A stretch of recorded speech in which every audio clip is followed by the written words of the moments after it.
Welcome back to STL TV Live. I'm Arika Parr.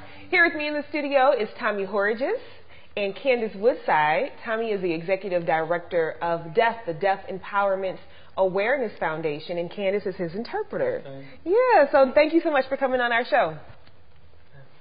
Great. Thank you, Arika, for having us. Really, this is a thrill to be here. Yeah, I love this. So tell me all about D.E.A.F, the Deaf Empowerment Foundation. That's right.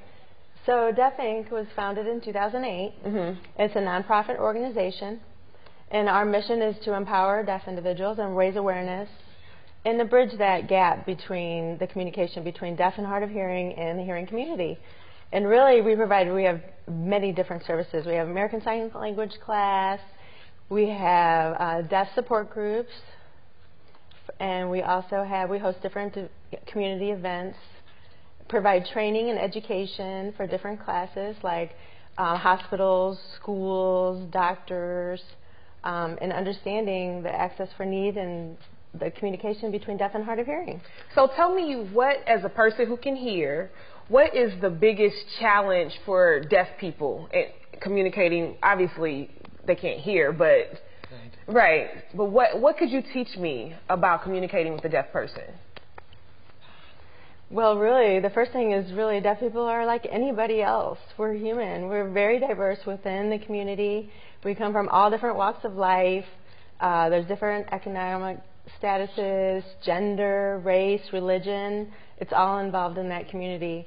And communication barrier is the only issue. Some speech reads, some sign, some prefer using oral method, but I mean, really, it depends on the deaf person. So if you feel like you're awkward with talking with a deaf person, maybe really there's a stigma there, you know, and maybe that they don't know how to communicate with a deaf person. So there's that fear. And really, we're just human, you know, so you just need to figure out and just relax, and you can figure out that mode of communication. You can write back and forth, do sign language gestures, so we don't bite.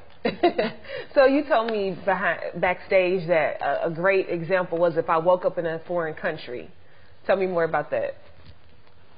Well, right. So suppose you fell asleep and, you know, or in a coma or something. You woke up in a hospital and you find out that, you know, you're in China. And, you know, you have a Chinese doctor who's coming and speaking in a foreign language, and you don't know Chinese. And so that communication, you need to make that accessible and find out the background. They need to find out your history, you know, and you would be petrified because there would be nothing, you wouldn't be able to find out that information. If there's no effective communication, then a deaf person, that's when they kind of get leery and kind of stressed out. So you just want to assume that, you know, you can't assume that all deaf people can speech read. There's 30% that is actually read on the lips, so that's out of a sentence out of 10, that's 3 words. So you just got to make sure that you're comfortable with knowing who they are, the sign language, and make sure that the communication is accessible. And you told me not all deaf people actually know how to sign. I was really amazed by that. Well, right. And many deaf individuals that are born, I mean, really 90% have hearing parents. And so when deaf people, they're exposed to sign language, it's not much. It's maybe later in life.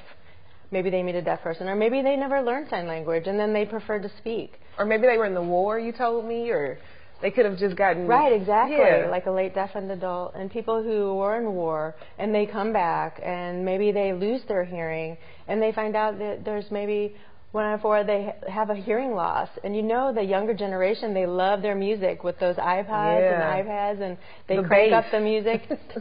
Yes. Right. So, yeah. So that is such interesting. Thank you so much for telling me about that. And I can't wait to talk to you more about the upcoming D.E.A.F Springfest, right? So when we come back, we're going to talk more with Tommy and Candace about the D.E.F Springfest. It's all from D.E.F Inc. So stay tuned right here on STL TV Live.